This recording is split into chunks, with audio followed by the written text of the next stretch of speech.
So tonight I want to begin first, before turning over to Judy, to take a little bit of time and think about the spiritual discipline of giving. I want to give you a sheet that I will share in the chat box.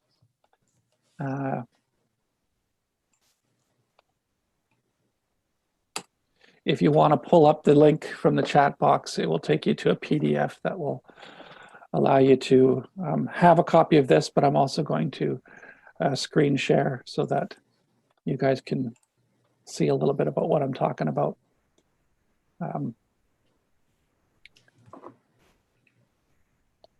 Pull up the document from here.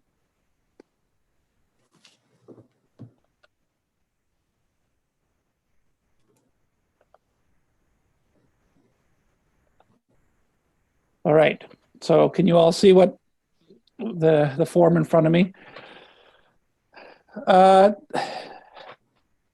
When we talk about spiritual disciplines, we're always talking about habits and practices that form us. And we know that money is something that definitely forms hearts, and it can form you in ways that aren't necessarily healthy or put money in its appropriate place in our life. And we see this in scriptures, especially Jesus talks about money a fair bit. And there are many instances throughout scripture in which there's this warning of falling in love with money, that money itself is not the bad thing. It's when it becomes our central focus. And so we need to cultivate practices and habits in our life that keep us from allowing money to be our primary focus, and that it has its right place. And so I think it's important to think through that biblically. And I want to begin right with Genesis 1, which we'll also be looking at to start the Bible study tomorrow with the essential texts. And it's to note that primarily when we think about God, we have to think about God as a giver and a giver of gifts, and that creation itself is a gift. God makes the world and he establishes it, and then he gifts humans with this opportunity and role and responsibility to be the stewards of God's garden, to be the stewards of his creation.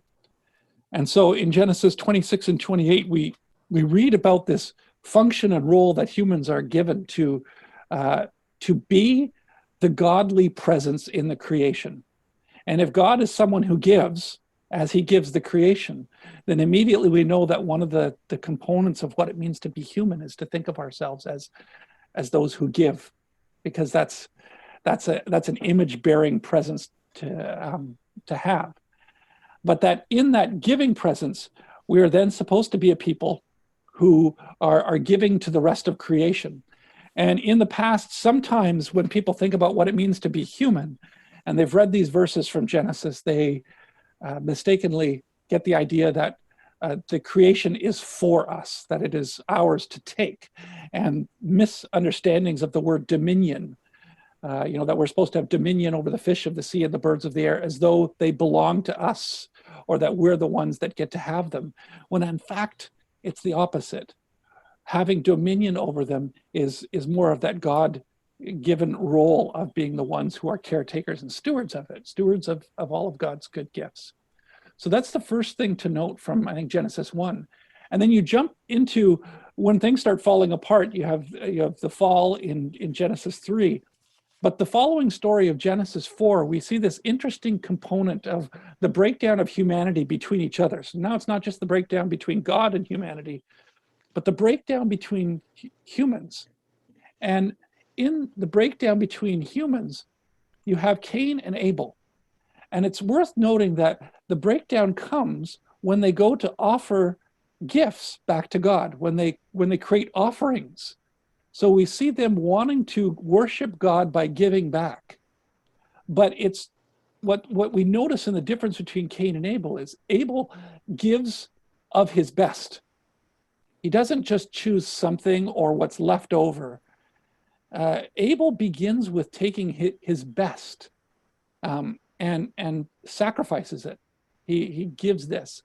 Versus Cain, who doesn't take his best, simply offers, almost what's left. Well, this will do. I'll pass this on. And God looks favorably upon Abel and doesn't look as favorably upon the gift of Cain. And there's something in that imagery of that story then that shows that giving in terms of where our heart isn't just about giving because it's the right thing to do, but we need to be shaped in such a way that we're giving from the front end of what we have. In financial principles, it's that idea of not just waiting until the end of the month to see if you have a little bit of money left to give, but to take it from the front end. So that you're sacrificing it in a way that you're putting your trust in something other than your own production methods, because that's key. If we're only giving from what's left over, we're basically saying, I need to take care of myself. And fundamentally, if we are image bearers in God's creation, our role is not to simply focus on ourselves. We don't take care of ourselves. God takes care of us. We're to take care of the creation. And so then you move into Exodus and you start reading through some of the laws and habits and practices that shape the people of God. And you begin to notice the importance of keeping Sabbath. And we can call that timekeeping, where you set aside time. But it's about being oriented in the creation in such a way that you are willing to stop production, that you're willing to say, there is a point in time where everything isn't dependent upon me. And Sabbath keeping is this act of setting aside time, habits, even money or other things. It's more than just, oh, well, I took the day off and I'm good. It's an orientation of the heart to say, I can step away from the rhythms and the routines and give this time away. I can give this space away. And I think that cultivates an attitude of giving as well, that the act of saying the week doesn't depend on me working 7 days a week is also an act of giving, to say, God is going to take care of me and I can rest in him. And so then finally, one of the spots that I think we want to touch on before we move over to Judy is the Matthew 6 chapter. And there are many habits throughout Jesus' Sermon on the Mount. But in Matthew 6, you have this step that all relate to giving and to trust in God. And so you begin at the beginning of chapter 6 of Matthew, and it talks about giving to the poor, but doing it with dignity. And so with this sense of, don't give so that everybody else sees what you're giving. But giving is about this humility component in which you're taking care of others without necessarily trying to make the focus on you. And then you get the Lord's Prayer. And yes, it's about prayer, but the heart of the prayer is God, I trust you to meet my needs. Make my world more like yours in heaven. Don't lead me into temptation. Deliver me from evil. There is this complete sense of, don't let this world control me. Don't let the priorities of this world, or the sense that I need to take care of, set myself up. You take care of this. Let this be your attitude. And then it moves into fasting. Again, we can say the focus is on food, but fasting again is stepping away from thinking I need to have all of this in order to survive, but to put it aside so that I focus on the fact that I'm being taken care of by God and I can put my trust in another. And then it begins to talk about, do not store up treasures for yourself. So there's this focus in which don't keep all your money for yourself, because it's going to mean nothing to you in the long run. And finishing with that whole non-anxious living, reminding us that God takes care of the sparrow. God takes care of the lilies of the field. And if God's going to take care of them, he'll take care of you too. And therefore, that heart of giving, the heart of taking care of God's creation, we can trust God's going to take care of us. Therefore, move towards giving away and giving towards others and giving towards the creation, because that's the primary human call. And then finally, I'll touch with 1 Timothy 6, because there's a real sense of how money can control us. 1 Timothy 6. But godliness with contentment is great gain. For we brought nothing into the world, and we could take nothing out of it. But if we have food and clothing, we will be content with that. Those who want to get rich fall into temptation and a trap, and into many foolish and harmful desires that plunge people into ruin and destruction. For the love of money is a root of all kinds of evil. Some people eager for money have wandered from the faith and pierced themselves with many griefs. And then jumping forward. Command those who are rich in this present world not to be arrogant nor put their hope in wealth, which is so uncertain, but to put their hope in God, who richly provides us with everything for our enjoyment. Command them to do good, to be rich in good deeds, and to be generous and willing to share. In this way, they will lay up treasures for themselves as a firm foundation for the coming age, so that they may take hold of the life that is truly life. So I think a wonderful way of thinking about what is truly life is not consumption. And it's hard because we live in a society where consumption is rampant and it forms hearts very, very quickly. This is where I want to bring Judy in, because Judy has the great task, in some respects even a burden, of having to walk with people in dealing with their wealth. And I mean, not all of her clientele are Christian. And so then there's this delicate balance of what it means to have principles and then also want to be able to have the people that she's working with have their best life too. So I guess just jumping into it, Judy, maybe if you could just take a moment and tell us, how did you get into this work? How did I stumble into this, you mean? Sure. Well, hello, everybody. It's nice to see you all, and thank you for the invitation. I really appreciate being here with you. I hope that we can go through a few things this evening and you can get a better understanding of the tool of money and maybe how I help people use that tool. So my background, I've basically been in this for about 35 years now. That seems like an awfully long time. But I never started out working with money. I actually have a background in fashion. Fashion merchandising is what I went to school for. And I worked in a number of very upscale boutiques in Yorkville and Toronto. So I got to meet a lot of very interesting people and do a lot of very fun things. I was a buyer for a store for a short period of time before I moved to Ottawa, and it was a really exciting life and a lot of fun, and I loved it. It was great. And then I moved to Ottawa, and as you can appreciate, Ottawa isn't exactly the fashion capital of Canada. So that meant that I had to change my perspective and do something different. And it was at a time when Canada was in a recession. So it was the early 80s, mid 80s, and there were not a lot of jobs available at that time. The government was on a hiring freeze. There just was not a lot of opportunities. So with the Ontario government, I enrolled in a program called OCAP, which was Ontario Career Action Plan. And they did a career assessment of me and they said, oh, you need to be in finance. And I went, finance? No way. I don't want to be in finance. It's all just, money and stuff.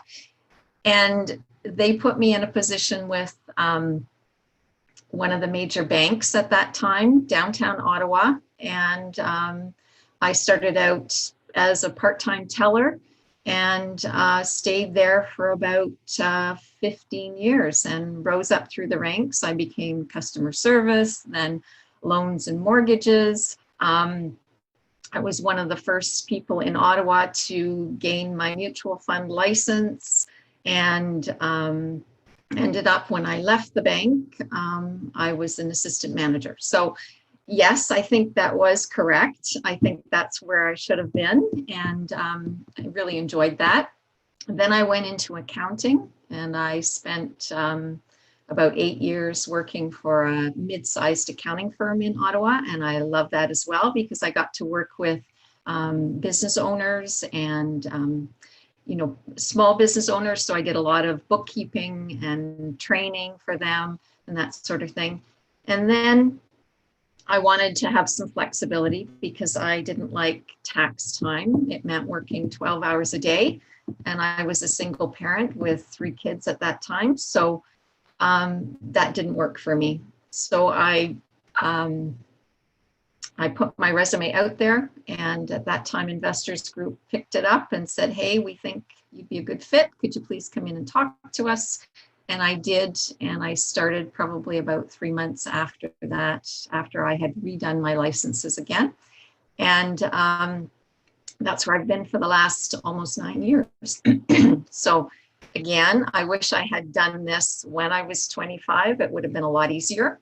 And, maybe I would have been rich by now. So who knows? But this is a great profession for me, and I really enjoy it. I'm a CFP, so a certified financial planner. And that's very important in order to advise your clients. You need to have that designation to be able to give people the advice that they need. And that's where I am right now. Well, I think what I appreciate about the journey you've presented, it's the reminder that it's not a straight line. Never. Which I think sometimes when you're in university, you have this pressure to think that it's going to be a straight line. You got to figure out where the career is going to take you, but rarely does it work like that for most of us. No. So, and I think when you look back, you see that, God does have a plan, and that plan is the perfect plan, but we don't always see it that way when we're going through it. So Judy, tell us maybe a little bit about what your principles are when it comes from a faith perspective as you enter into your work of financial management. Well, I think, I appreciate what you started out with, because you did talk about stewardship. And I think that is a very important part of my life as a Christian. And, when I'm looking at some of my books here, this one is After the Faith Decision, All Else is Stewardship, right? And that's basically, once you make that commitment, you really are responsible to God for taking care of things, everything, your own life, the people around you, the money that you do receive, and the earth as well. So all those things are very important to me.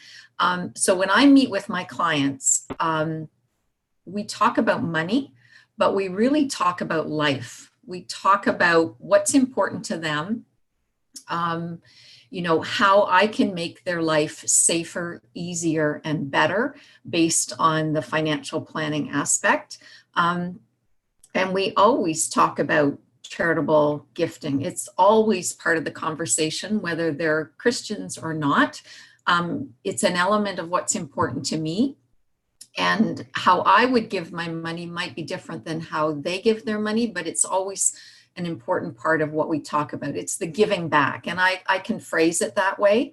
And most people will understand that, or paying it forward or whatever. We can phrase it in whatever way, but it's really about being stewards, and it's about taking care of people and creation and all that sort of thing. Is it difficult at times when you look at how some people are managing their finances to not at times want to say, you can do so much more in this world? Yeah. I actually, that's a good thing, because this past week I have a client that has about $2 million with me. And he's a single man, 68 years old, has no family. So when he passes away, there is no one for this money to go to. And we have had a discussion several times about a charitable organization or a foundation. And, he finally agreed that, yes, I think I'm going to do that. And I'm going to put $10,000 in there. And so I have basically said to him, now, I am not going to open this until you put at least 100,000 in there. And to me, that's the minimum that he should be putting in there. So we're not at the point yet where he's ready to do that. But every meeting we have, and We meet about once a month for a conversation. I will always bring that up, and we will continue to do that. He does donate, every year. We do his donations, and it's probably about $20,000 a year. But he's not at the point yet where he's willing to say, yes, let's put some money away. So there are lots of times when I don't agree with some of the decisions people make, but that's not my responsibility. My responsibility really is to present them with options and then allow them to make the decision that is best for them. As they see it. As they see it. Yeah. There's something biblical about that in terms of thinking about how God approaches us with a certain amount of freedom in a certain way in which here's the gifts, here's what I give you to life, creation, and all the rest. Now be stewards with it. And then I'm sure at times shakes his head and says, really? That's the challenge.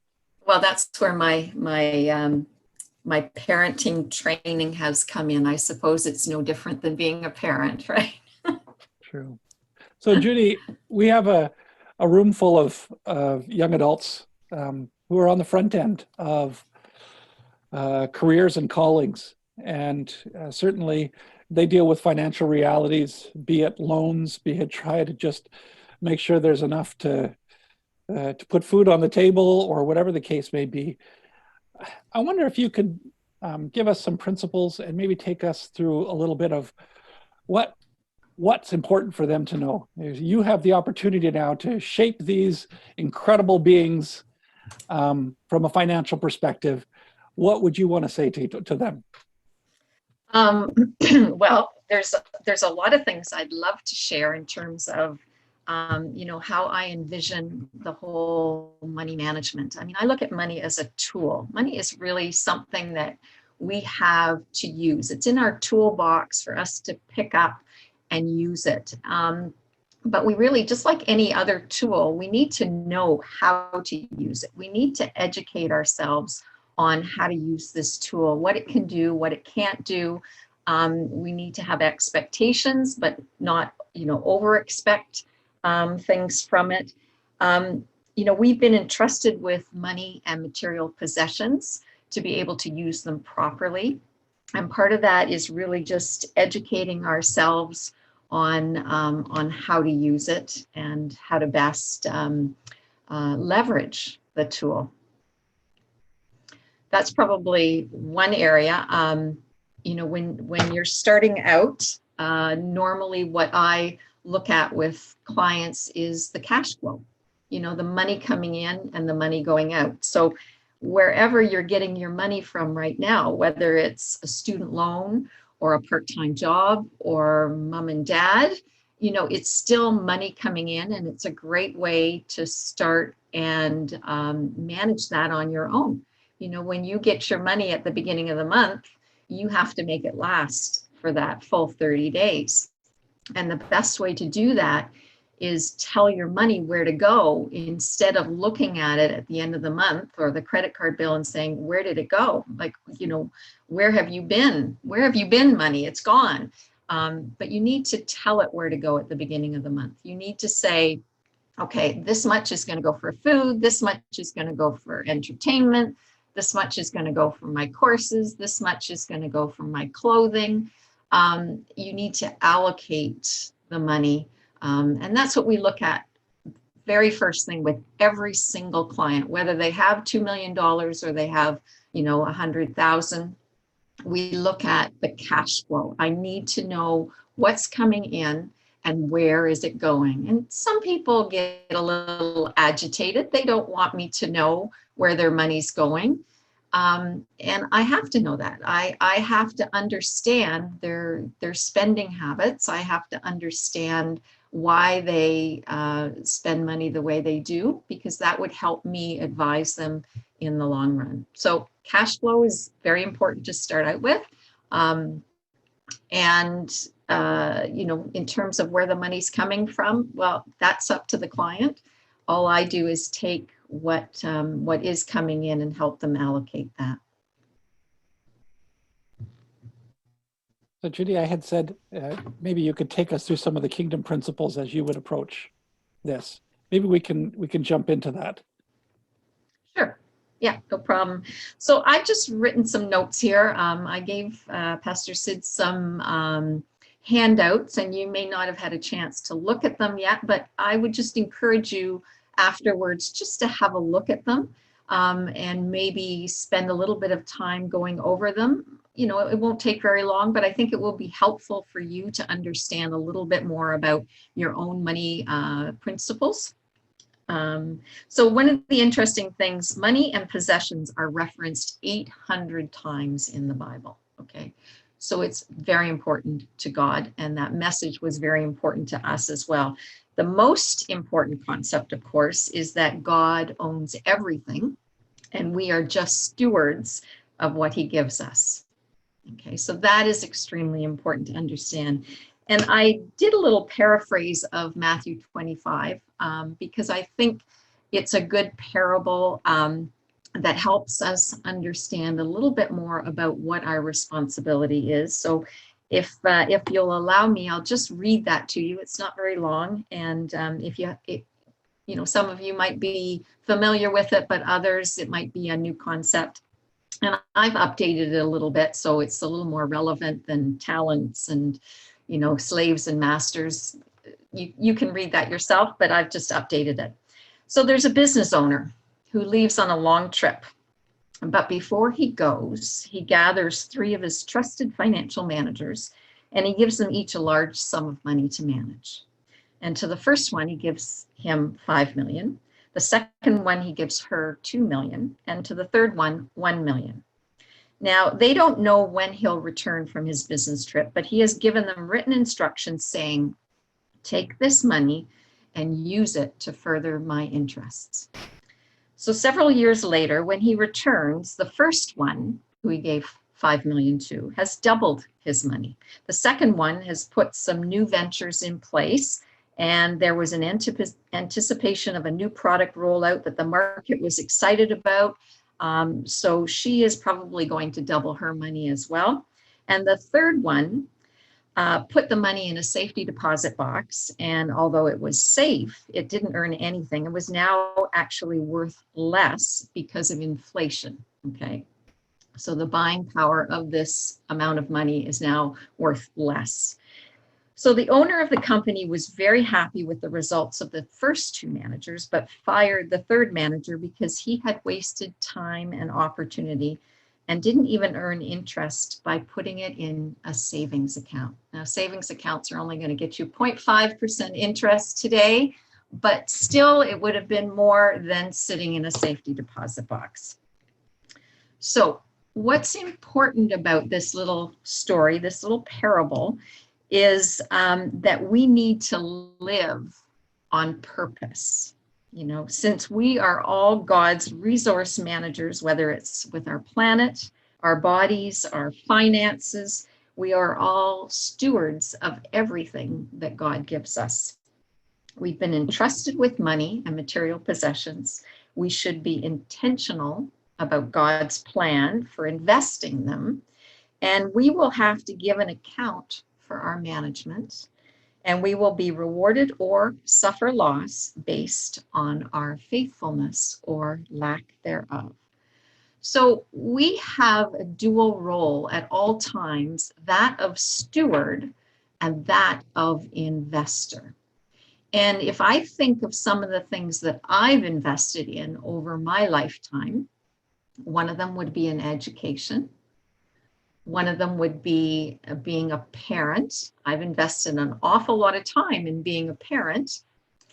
And so those are things that we are stewards over, but we also become investors in.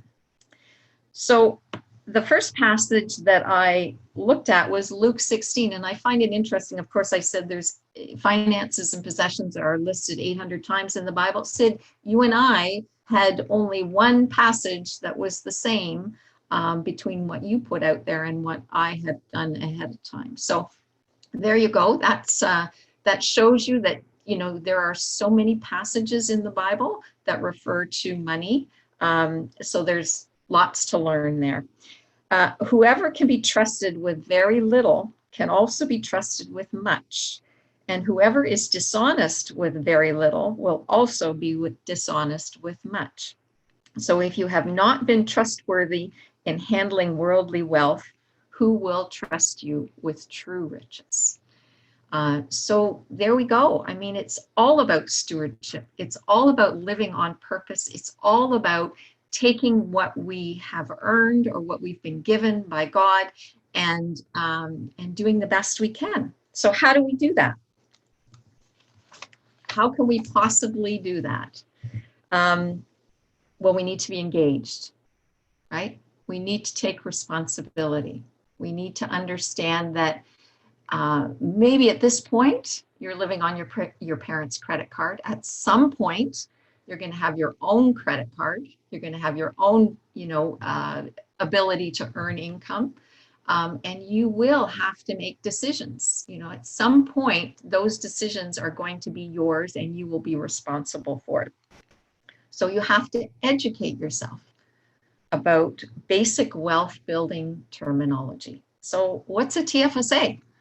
What's an RRSP? What's an ETF? And you will notice all those acronyms in finance, there's tons of them. So you do have to understand that. And yes, you can Google it, certainly, but that's not really going to tell you everything you need to know. You'll find lots of information on the internet that just you shouldn't be looking at. It's not going to give you the right information, but you do need to educate yourself. And I did put a few links on that email that I sent you, Sid. And, those are good ones that I find give a lot of information in terms of, just trying to educate yourself on what financial concepts are. And then, of course, the products. There are so many products out there. How do you possibly understand what's good for you, where you should be putting your money? And that's really the question I get all the time is, okay, I have $25,000. Where should I invest it? And we go through a complex questionnaire, and then I present different options to people. But that's what they pay me to do. They pay me to do that legwork for them, to be able to sift through all the products available and say, this one would be best for you because, that's what you're saving that money for. And one of the other things is, do you know how to file a tax return? Have you filed a tax return? You're all at the point now where you really should be filing a tax return because you'll receive credits. The GST credit is a good one. If you don't file a tax return, you don't get that. The education credit previously was also one that that you should be using. So that's something that you can do, is start learning how to file a tax return. They're quite easy. If your parents already have some tax software that they buy every year, just sit down with them and say, hey, I'd like to file my own taxes. And if you're already doing that, great, that's awesome. So what do you think the number one risk to your wealth is over time? I just told you a few things that you should be doing, but what's that number one risk? Basically, it's communication. Okay. And I think the statistics, I think I have them right up here. The biggest risk to, what is it?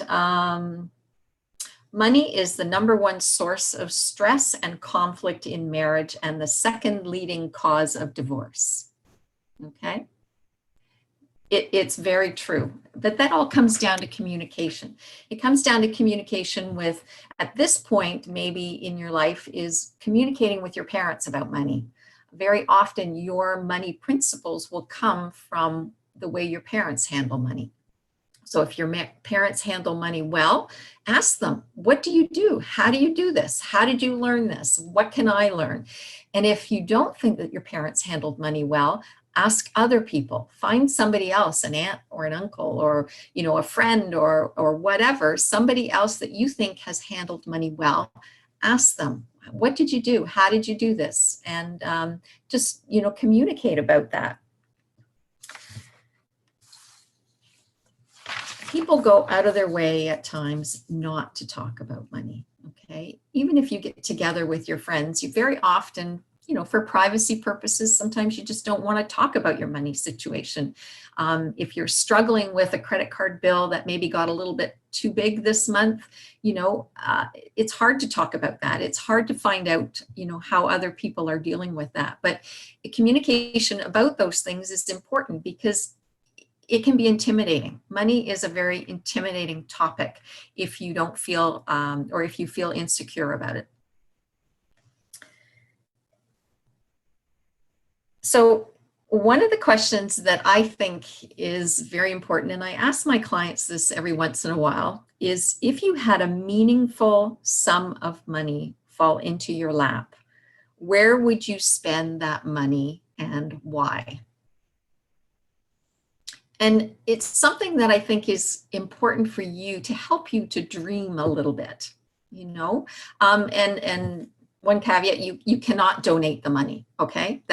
That's not the answer I'm looking for. What I'm trying to find out is how do you think about money?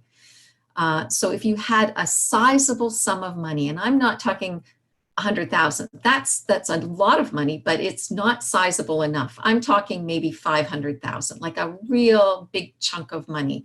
If that fell into your lap somehow, where would you spend that money and why? And that's important to know for yourself, just to find out what your money habits are, you know? And so this is the part that I just want to share a screen with you here. And I'll just get it here.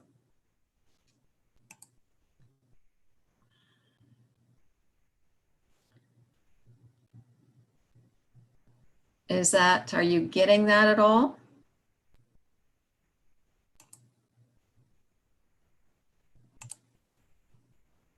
Okay, there we go. There it is. Are you getting that? Yeah, it's showing now. Okay. So this is just a little interesting example, and I'm going to have to, hang on, I have to pull my notes over here. Let me pull that over here, and let's go back to that one again. There we go. Okay, so I don't know if you've heard about love languages. I think I have the book up here somewhere. Yeah, I do, love languages. But this is really wealth languages. It talks about how you view money, okay? So if you had a meaningful sum of money fall into your lap, where would you spend the money and why? Where do you fit in these boxes? Would you opt for stability? Would you opt for a future? Would you opt for the moment? Or would you opt for the opportunity? And this says a lot about how you view money. And it's kind of an interesting thing to talk about this with a friend and see how they view money, you know, because you might have totally different ideas at different points in your life of where you would put that. The stability box talks about security and bringing stability to other people's lives. And the verse from Matthew is, everyone then who hears these words of mine and does them will be like a wise man who built his house on the rock. And the rain fell and the floods came and the winds blew and beat on that house, but it did not fall because it had been founded on the rock. So people that fall into that stability box are interested in making the here and now stable and using money as a tool or even a weapon to protect themselves, okay? The second box is the future. You're looking more long-term now, okay? It's still in a low-risk perspective, but you're looking a little further down the road. And this is when we find the verse from Proverbs 6, verse 6 to 8. Go to the ant, you sluggard, consider its ways and be wise. It has no commander, no overseer or ruler, yet it stores its provisions in summer and gathers its food at harvest. Okay, this person is a little more concerned with things further down the road, the kids' college fund, their retirement fund, maybe even a larger house for the bigger family, that sort of thing. They focus on a checklist of financial objectives that will create stability further in the future. So that's the second box here, future. Then we move over to the moment. As you'll notice, the risk is a little bit higher. This is for somebody that's willing to take a few more chances. And it's definitely for the here and now, right now. So this person recognizes that we can't take it with us. They maximize the tool of wealth for the best life they could have today. It's about creating memories and experiences for loved ones. And these types of people are fun to be around because they are always looking for the next adventure. They're always willing to buy you a coffee. They're always saying, come on, we'll go for a beer and I'll treat you to a beer, you know, that sort of thing. That's this type of person. And Matthew 6, that was the one verse that we were the same on. Therefore, I tell you, do not worry about your life, what you will eat or drink, or about your body, what you will wear. Is not life more than food, and the body more than clothes? Look at the birds of the air. They do not sow or reap or store away in barns, and yet your heavenly Father feeds them. Are you not much more valuable than they? Can any one of you, by worrying, add a single hour to your life? And then the fourth box is opportunity, which is at the furthest end of the spectrum, highest risk and longest term. And this person definitely has a longer term view of life and a higher capacity for risk. So these types of people might be entrepreneurs, people that want to start their own business, people that are already planning about the future. You know, when they're 40, I want to have this, I want to be able to do that. They maximize the money now for things that will pay off in the future, or avoid expenditures today for the opportunity to do things in the future. And this verse is, the kingdom of heaven is like treasure hidden in a field. When a man found it, he hid it again, and then his joy went and sold all he had and bought that field. And that's from Matthew 13, verse 44. So this is kind of an interesting illustration just to see where you are. You know, that question that I asked, if a bunch of money fell in your lap, where would you be? Which one of these boxes would you fall within? And, you know, if you have a girlfriend or a boyfriend in your life, it's interesting to ask that question and have that conversation to see how they feel. Because very often a lot of this will come from your family of origin. It'll come from the family you grew up in. But it's important for you to understand how you feel about money, and, you know, whether it's important to you, whether, you know, you don't really pay attention to it. And then try to see if you can maybe look at one of these other areas, maybe the opposite one. If you're someone that is always looking at the stability, try to open your eyes to the opportunities, right? Or if you're someone that lives in the moment, try to look more into the future and see how your money will be used a little, you know, longer term. So the only other thing I wanted to go through was really some of the things that I do as well. And I'm just going to bring this back here. Stop sharing. There we go. Okay. You know, we talk about goals and concerns. That's probably one of the first conversations that we have when we get together. And in terms of your hierarchy of needs.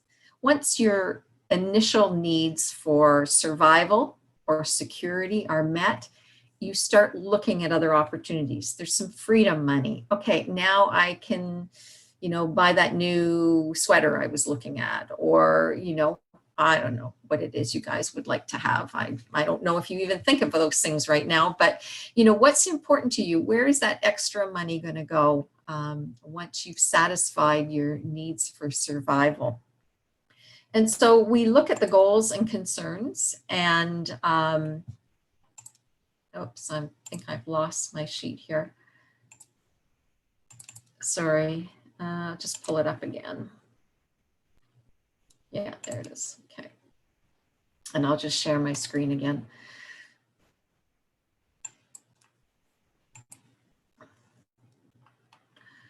So what's important to you? You know, learning to invest wisely, paying off your debts or your student loans, staying ahead of the cost of living. And you'll see on this as well is charitable giving. It's one thing that we always talk about with our clients is how important is that to you? Is it a 1, a 2, or a 3? And, you know, if it's a 1, I will constantly work at trying to move that up the scale. And if it's a 3, it's like, great, okay, what do we need to do to make sure that that's one of your important goals? And I usually work on about 3 to 5 goals with my clients. That's about all most people can handle. Some of them short-term, some of them long-term. Some of them for you might be, you know, I want to pay off my student loan 5 years after graduating, you know, or as soon as I get my first job, I want to buy a car, or, you know, those kinds of things. You know, for a lot of my clients, when they come to see me, it's because they find that they need some help in setting these goals and also achieving them. I have one client that came to me 4 years ago, very much in debt. And we restructured all their debt and set them up on a savings program. And we just had a conversation last week. They are now looking to buy a house because they have a down payment of $60,000 that they've accumulated, and they are interested in buying a house. And so maybe by the end of this year or early next year, they'll be able to move into their own house. And I remember them telling me when we started working together, we'll never buy a house. It'll never happen. Like, you know, because he's 40 right now, and they had $40,000 in debt at that time. Their loan will be paid off in November. And they've, as I said, they have about $60,000 that they've already accumulated for a house. And all it was is we changed their spending habits, and we made sure that we put away every month we put away money first. We paid them first, and we dealt with their own situation first before instead of asking at the end of the month, where did my money go, right? We told the money where to go at the beginning of the month. So that's, you know, something I've handed all these out, so you can look at that. The other one is what we call a personal financial review. And that's this sheet right here. And I go through this with each of my clients as well. We just talk about where they work, how much money they make, how that gets split out on a monthly basis, where they bank, you know, what kind of money they already have invested, what kind of loans they might have, and your student loan would go in here, or your credit card would go here. We talk about insurance, we talk about mortgages, all that sort of thing. And from that, this is how I create a financial plan for them based on their goals and based on what they've done already. And sometimes I try to change some of their habits and create new habits for them. You know, over time, we get to see the results, and we celebrate those results. And yeah, so that's pretty well what I do. Thanks, Judy. It was interesting. You pulled up the 4 languages and then tied it to the scripture verses. I think what I appreciate about that is to recognize that how much personality goes into that, but to recognize a certain godly component to each of those personalities as well. Exactly. And it shows the importance of community and shows the importance of relationship, because to do, I think, finance as well, we need to balance those boxes. And sometimes the best way those boxes are balanced is through relationships, not just through individual people, because we all tend to lean into one of those boxes. But when we do things in community and in relationships, and certainly you see that in marriage relationships and things like that, it's finding the balance of those boxes where you find the greatest source of rest and balance in terms of investing in the kingdom of God, not necessarily focusing on yourself, but at the same time being wise and stewardly with what you have. So, yeah. Yep, I'm not sure if I would use the sell everything when you find the treasure in the field for that box, because I think that was actually probably more of the living in the moment and stuff. Don't think about, but I digress. I want to give the students an opportunity to fire any question that they have regarding finances. It can be about your individual situation, or it can be about a principle of scripture and finances and how Judy wrestles with that, or it can be a straightforward question that would just be helpful for you in better understanding the financial picture. And maybe it's a question you think, God, maybe this is a dumb question. Everybody else knows this. Ask it. Here's a great chance to do so. I think far too often we assume that everybody else understands it, when quite often your question is probably a question that somebody else has too. So feel free to unmute yourself and ask Judy a question.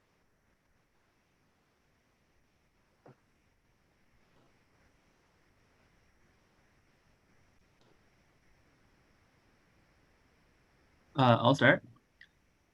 Thank you for your presentation. And I heard you share that you're really interested in environmental stewardship as well.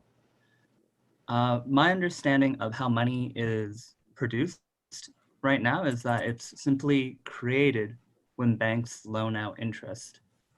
And I wonder whether or not there are ways that we can resist the system that is how we create money, because essentially I believe that we really damage our environment by paying off this interest and getting other countries involved in this too, where we create this money and we have this interest to be paid off, but the process by which we pay it off involves a lot of environmental degradation. So thanks for your question. I just have to say I'm a financial planner, not an economist. So fiscal and monetary policy is, I mean, although I do know something about it, I would not profess to be an expert in that area. So definitely when I look at SRI investing, so socially responsible, that's really the area that I look at. And that's mostly if clients, you know, are very sensitive to those principles, then I tend to guide them in the environmental, social, governance investments. So, and the company that I represent, we do a lot of that. That's very important to us. So in that respect, that really is my only involvement with my clients, is to guide their choices based on their own principles. So I don't think I'm the right person to answer that question, but maybe next time you should have an economist here that that is able to go into some of those other principles for you. It's a good topic to consider. Yeah.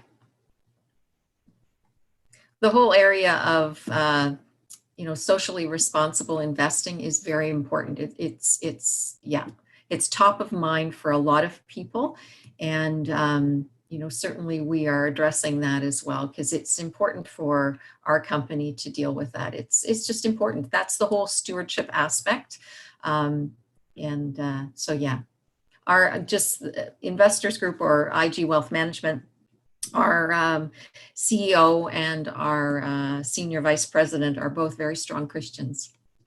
So it's always been important. We were the first company to start a charitable foundation in Canada because it's been very important to our president as well. Yeah, thank you for answering that.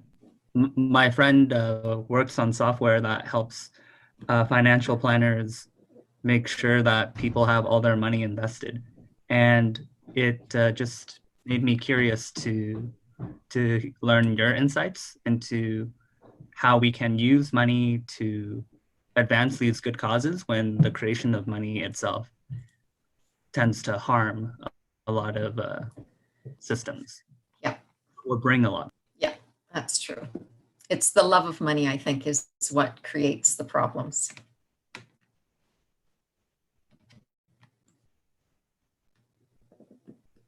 I think Omar made a comment about the stock market. I'm not sure if he wants to I think that add was to it. that. In response, if you had the $500,000, what would you do with it? Oh, okay, that's good. Responding to the stock market. So, Omar, can you be more specific?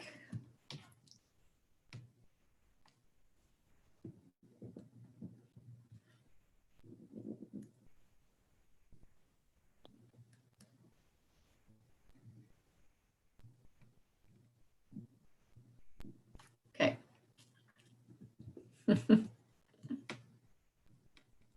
so I guess that's a question.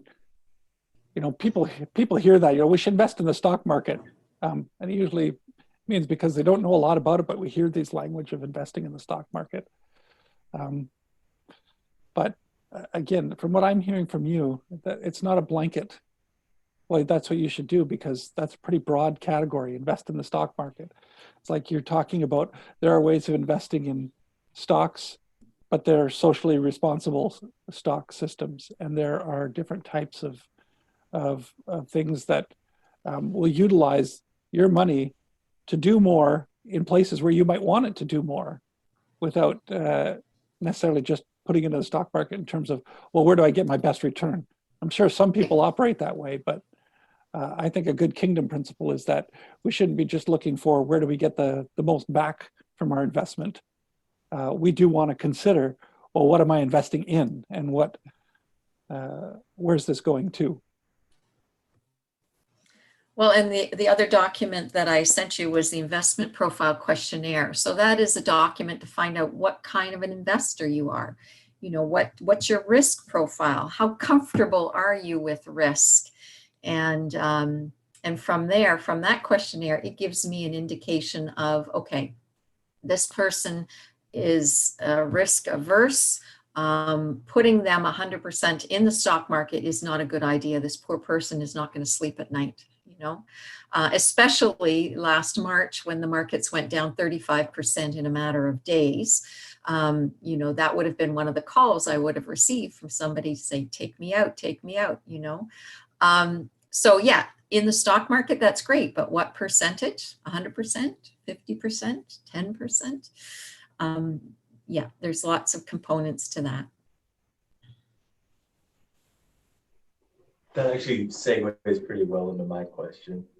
I hear talk about investing all the time, but like as a student, when I have very little income and like I don't have enough free money to invest, is that something I should be doing now? Or if not, when and how is a good time to invest as a student? So, I mean, the comment free money, what is free money? Like, do you have, you know, you obviously have a budget. You obviously have your amount of money that comes in on maybe a monthly or a, you know, semester basis or whatever. Anytime that you really get some money, whether it's income from a job or you know, your monthly stipend that you receive from your parents, tuck a little bit of that away. Pay yourself first. Take a little bit right off the top and designate that to perhaps your giving program and also for yourself to tuck away. That's the important part first, because otherwise everything that goes into your bank account, you're going to spend. That's just the way it happens. And whether you make $200,000 a year or $2,000 a year, that's what's going to happen. Everybody falls into that same concept. So, you know, it's always important that whenever you receive any income, the two things you should be looking at are the charitable giving and paying yourself first. And that can mean when you're a student, maybe it's taking $10 off every month and tucking that away in that savings account, or that everybody can have a tax-free savings account. Open one up at your bank and, you know, tuck away that $10 every month, and that'll give you something to start with, and it'll make you feel like you're actually growing something, you're building something.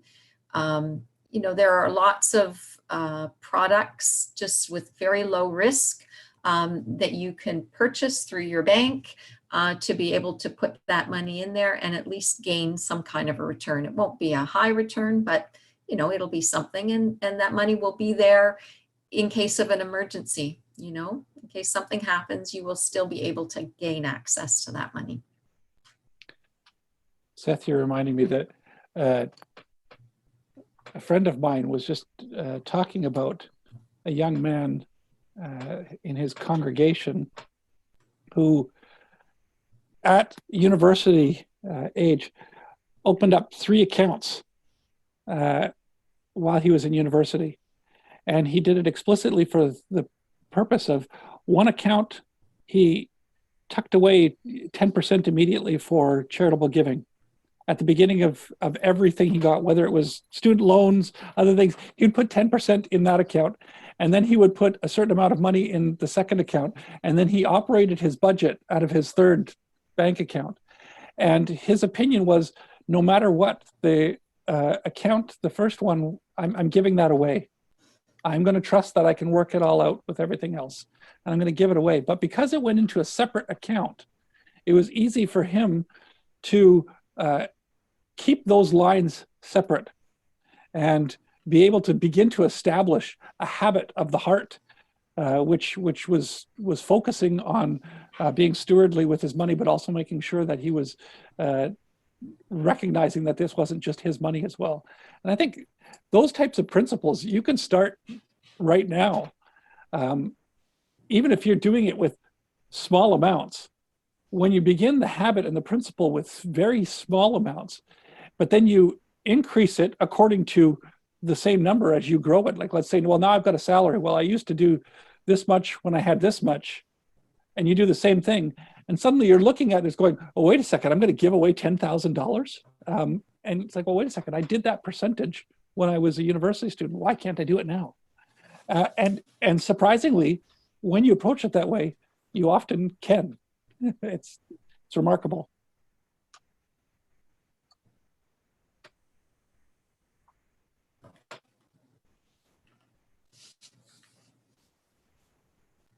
Other questions? I have a question, kind of an extension to Seth's, about investing as students.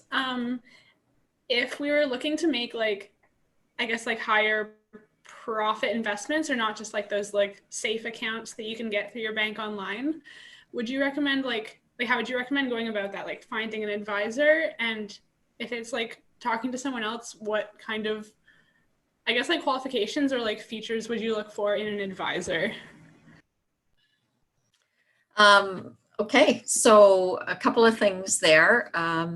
If you're looking for an advisor, it's very important to get somebody that's qualified to advise you. If you go to your bank, if they don't have a CFP, they're not really an advisor. They're somebody that works for the bank, and the information that they're going to give you is not always going to be in your best interest. It's going to be in the bank's best interest. So it's best to gain some education to understand what you're looking for, and maybe do a little bit of research before you actually go to the bank, just so that you know the advice that they're giving you is really for you and it doesn't just profit the bank.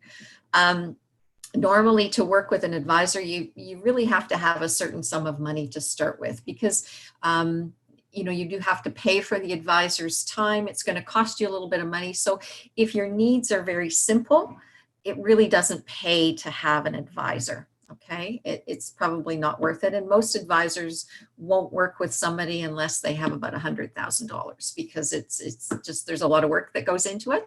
And so that's usually what happens. In terms of understanding what you should be doing, that's where that document, the investment profile questionnaire, is really important for you to answer, so that you can find out what type of an investor you are. How much risk can you tolerate? If this is money that you're going to use in 2 years to buy your car when you graduate from university, you have to make sure that that money's going to be there in 2 years, and that the stock market hasn't gone down at that time, and all of a sudden you need to take your money out, and now there's only, there's 20% less in there. It depends on the time frame that you're using that money, and your own risk profile. How comfortable are you with risk? And so that's where we look at the time frame is really important. If it's money that you're putting away for retirement, and that retirement is 30 years down the road, you can afford to take a little bit more risk, because it's going to even out over the long run. If you need that money in 2 years, not so much. You have to basically use an investment that isn't going to fluctuate too much. I hope that answers your question. Thank you.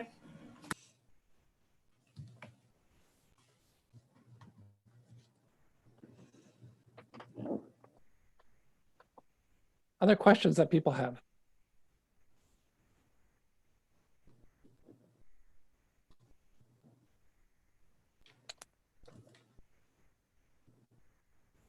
Well, Judy, I want to thank you for your time tonight, and for being able to share some of the principles that you operate out of, and some of your heart for why you do what you do.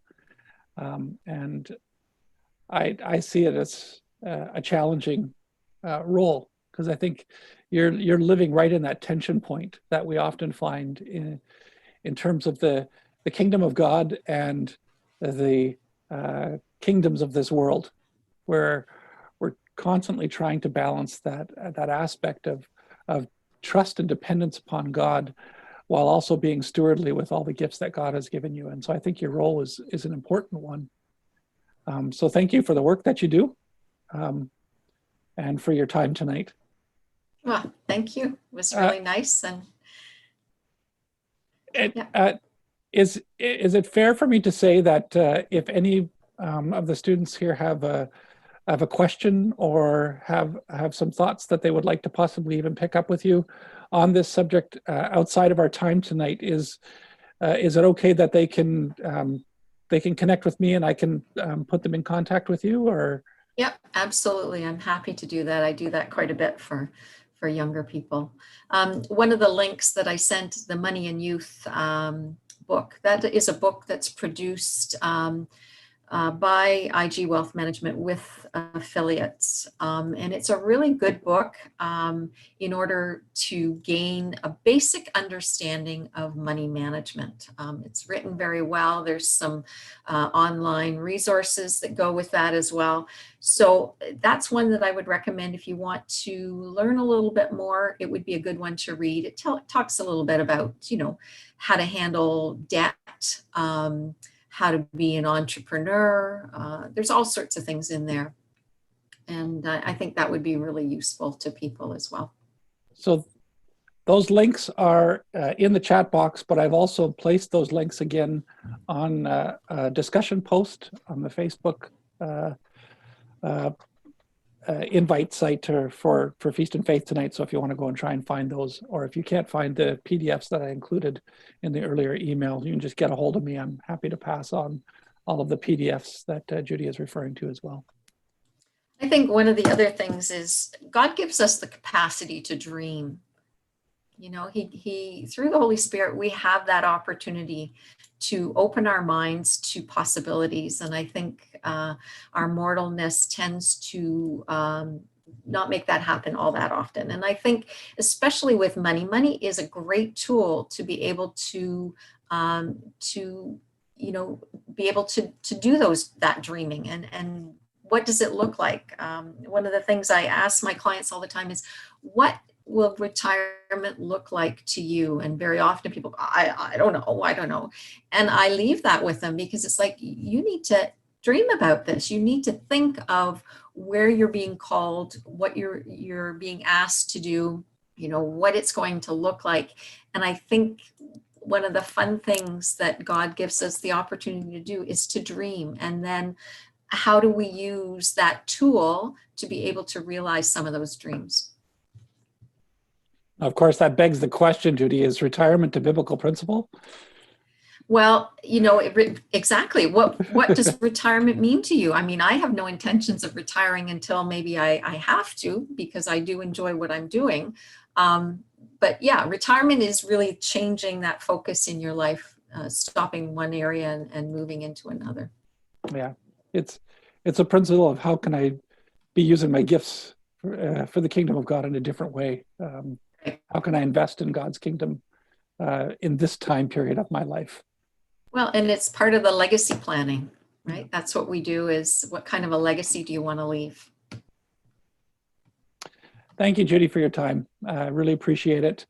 I hope everybody has a great week. Again, a reminder, there's those different Bible study opportunities that are ongoing, some of which are starting up this week. Again, men's and women's Bible studies on Thursdays. There's the Wednesday evening opportunity to look at scripture.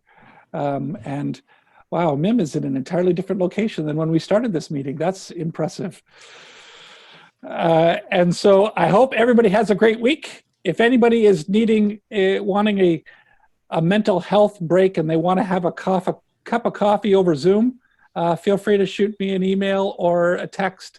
I'm happy to sit and chat and just talk about whatever. That sounds great. I've done that with a few people this week already, and so it's enjoyable to just have a coffee wherever we are and talk about what's going on in our lives, and maybe even take a moment to pray. So I wish everybody a good evening, and thanks for coming out. Good night, everybody.